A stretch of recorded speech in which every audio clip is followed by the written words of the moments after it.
आज की कहानी का नाम है वक्त से हारा नहीं था वो।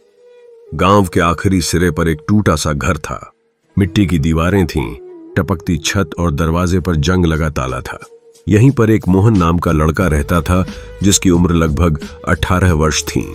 मोहन के पिता कभी इस दुनिया में बहुत मेहनती इंसान थे, लेकिन एक हादसे ने उन्हें बिस्तर से बांध दिया। माँ दिन रात घरों में काम करती और मोहन पढ़ाई के साथ साथ छोटा मोटा काम करता था। उसकी जिंदगी का हर दिन एक जैसा था। वह सुबह काम करता और दोपहर स्कूल से घर आता।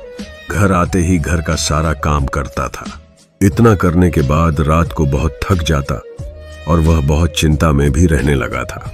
लेकिन मोहन का एक ही सपना था, अपने पिता को फिर से मुस्कुराते देखना। जब मोहन स्कूल में जाता तो स्कूल में बच्चे उसके पुराने कपड़ों का मजाक उड़ाते। टीचर भी कभी कभी उसे नजरअंदाज कर देते।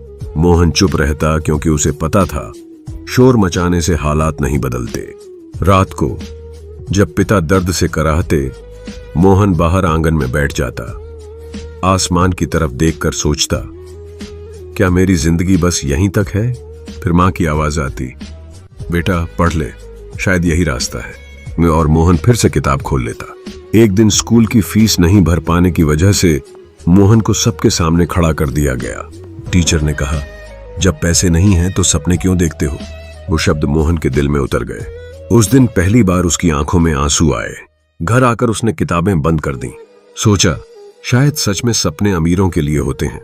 एक छोटी सी उम्मीद। कुछ दिनों बाद गांव में एक बुजुर्ग मास्टर जी आए। उन्होंने मोहन को रोज पढ़ते देखा। एक दिन बोले, बेटा तुझे कौन रोक सकता है? जिन मोहन ने जवाब दिया, मेरी हालत। मास्टर जी मुस्कुराए और कहा, हालत रास्ता रोक सकती है, हौसला नहीं। उन्होंने मोहन को फ्री में पढ़ाना शुरू कर दिया। रोज सुबह और शाम मोहन और ज्यादा मेहनत करने लगा। धीरे धीरे मोहन बदलने लगा। मोहन अब पढ़ाई को बोझ नहीं, जिम्मेदारी समझने लगा। कई रातें बिना नींद के बीती। कई बार भूखा सोया, लेकिन हर पन्ने के साथ उसका डर कम होता गया। वो खुद से रोज कहता, मैं वक्त से हारा नहीं हूं, बस अभी जीता नहीं हूं। बदलाव का दिन रिजल्ट आया। पूरा गांव चौपाल पर जमा था और फिर नाम पुकारा गया। जिले में पहला स्थान।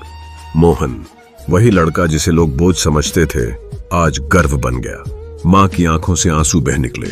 पिता ने कांपते हाथों से मोहन का सिर सहलाया। असली जीत मोहन की नौकरी लग गई। घर पक्का बन गया। पिता का इलाज हुआ। लेकिन सबसे बड़ी बात यह थी, मोहन वही गांव लौट आया और बच्चों को पढ़ाने लगा। लोगों ने पूछा, अब क्यों? मोहन बोला, क्योंकि कोई और मेरी तरह टूटे, ये मैं नहीं चाहता। कि इस कहानी से हमें सीख मिलती है कि वक्त सबका इम्तिहान लेता है, लेकिन जो वक्त से हार नहीं मानता, वक्त उसी के नाम हो जाता है।